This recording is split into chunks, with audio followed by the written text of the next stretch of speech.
Could it really be true? Could a lion remember a single face after 20 years? Out of all the humans it may have seen, could it still recognize the one person who once held it close when it was a small, frightened cub caught in a blazing forest fire? Most people would laugh at the idea, but in the vast plains of the Serengeti, something happened that proved love does not follow logic. One evening, under the soft orange light of the setting sun, a powerful male lion walked across the tall grasses. No roar, no hunting posture, just silence and steady steps.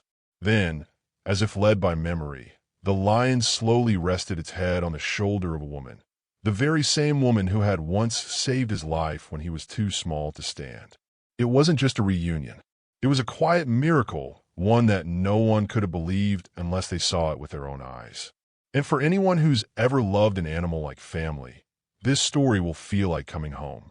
It all started in 2005 in the dry, unforgiving season of East Africa. The sun burned over the horizon as the dry wind blew dust across the scorched lands of the Mikumi Wildlife Reserve. Back then, a young volunteer named Amara had joined a small wildlife rescue project. She was just 22, fresh out of university, eager to make a difference. Amara spent her days helping care for orphaned animals, documenting their behaviors, and learning from the local conservationists. One morning, while checking the aftermath of a recent forest fire near the edge of the park, she heard something, barely a sound, coming from the brush. It was like a soft rustle, almost too faint to notice. But Amara paused, crouched, and pushed aside the burnt shrubs. There, curled up and shivering, was a lion cub. His fur was dirty and singed. One paw was lightly burned, and his eyes, wide, wet, and full of fear, locked onto hers. The cub didn't move. He was too weak. Amara gently picked him up, wrapped him in her loose shirt, and whispered, "It's okay now. I've got you." On the way back to camp, she gave him a name, Kato. Back at the rescue station, Amara worked day and night to nurse Kato back to health. She cleaned his wounds, fed him milk from a bottle, and wrapped him in a warm blanket at night. Slowly, he began to grow stronger, and soon Kato became more than just a rescue. He became family. Like a giant house cat, Kato would follow Amara everywhere, tripping over his own paws, curling up beside her during rest breaks, and rubbing his head against her knees when he wanted attention. Amara never kept him caged. The rescue camp had a special enclosure for recovering predators, and within weeks, Kato had full run of the space. But even when he had the freedom to roam, he always stayed close to Amara. One day, she left the camp for a few hours to pick up supplies. When she returned, she found Kato sitting at the gate, unmoving. He hadn't eaten or played. He had waited, eyes glued to the forest trail, as if watching for her to return. When she stepped out of the jeep, he bolted in her arms, letting out soft, almost human-like whimpers. It was a bond no words could define, and for a while, they were just happy. But happiness in the wild is never permanent. As Kato grew older, stronger, and more independent, the rescue center made a difficult decision. He had to return to the wild. It was what they did with all their rescued lions. "It's for his own good," they told Amara gently. She nodded, knowing it was true, but her heart shattered inside. On the day of Kato's release, Amara walked him to the training gate herself. She knelt down, kissed his forehead, and whispered, "Be strong out there. But if someday you miss me, you can come back." Kato stared at her for a long moment. Then, without a sound, he turned and walked away into the grasslands, into the wild, into the unknown. Years passed, 10, 15, 20. Amara was no longer the young volunteer with bright eyes and dirt on her jeans. She now lived in a small, peaceful town by the coast with her son, Eli, a nature filmmaker who often traveled across the world to document wildlife. Amara spent her mornings on the porch, sipping tea and watching the sunrise over the ocean. On her lap sat an old photo, a young woman lying under a tree beside a lion cub. That was Kato, her boy, her miracle. She had never forgotten him. One summer, Eli invited Amara to join him on a documentary trip back to Tanzania. They would be visiting Mikumi again, filming changes in the ecosystem and documenting how the reserve had grown. At first, Amara refused. "I'm too old for adventures now," she said with a smile. But Eli insisted. "It's just a short trip. Maybe it'll bring back good memories." Something in his voice made her pause. Maybe it was time to go back. Maybe it was time to see the place where a part of her heart still lived. They arrived a week later, driving across the same dusty roads Amara had once walked. The land was the same, dry, golden, endless, but the reserve had changed. New facilities, more staff, better vehicles. Their guide, a young man named Jabari, spoke passionately about the animals. "There's a lion here," he said one afternoon, "that behaves unlike any other we've seen. His name is Cato. He's old now, but there's something strange about him. He doesn't attack, he doesn't roar.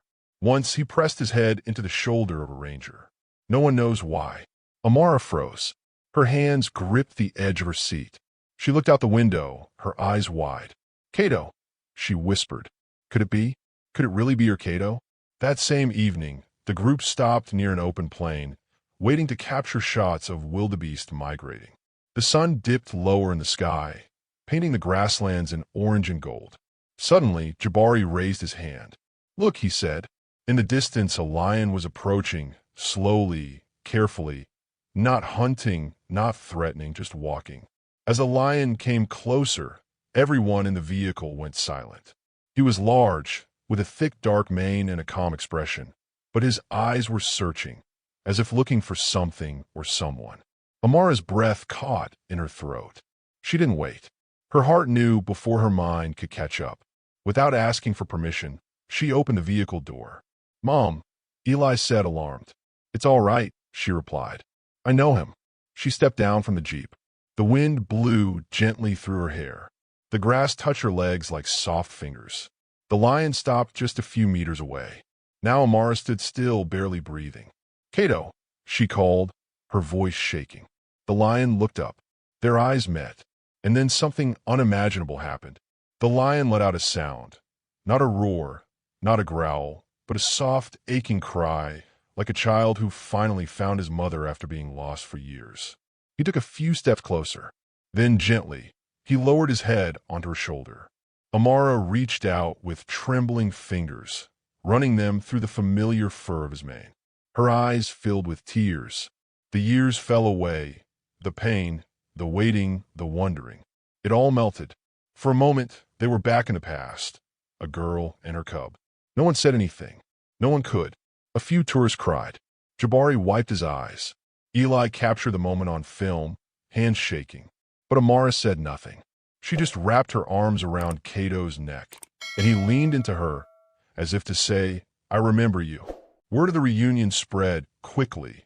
Rangers, researchers, wildlife organizations. At first, people called it a coincidence.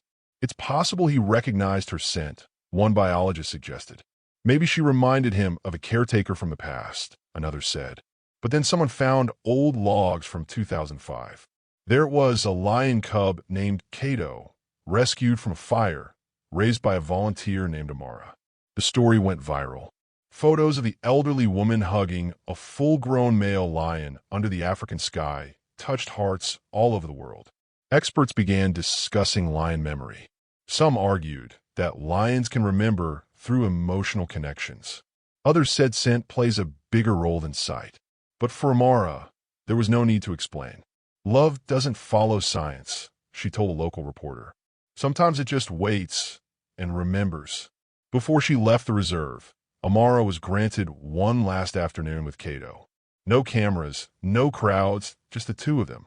They sat on a large rock under the setting sun. Cato lay beside her, his head resting near her lap. Amara stroked his mane slowly, gently. "Thank you for remembering me," she whispered. Cato didn't move, but his eyes closed softly, and he pressed his head in her palm, as if to say, "I never forgot." A few days later, Amara and Eli left Tanzania. But before she went, she handed Jabari a letter and a photograph, her and Cato beneath the sky. At the bottom of the letter were 10 simple words, written in her careful handwriting. "Animals don't keep photographs, but they never forget love. The story of Amara and Cato has since been told in classrooms, nature documentaries, and wildlife centers around the world. It's not just about a woman and a lion. It's about the kind of love that doesn't need words, that waits across decades, that returns without warning, but always with meaning. Maybe you once saved an animal. Maybe you've loved one more than you thought possible. And maybe somewhere in a forest or field, it still remembers you, watching, waiting, hoping for one more moment to say, I remember you.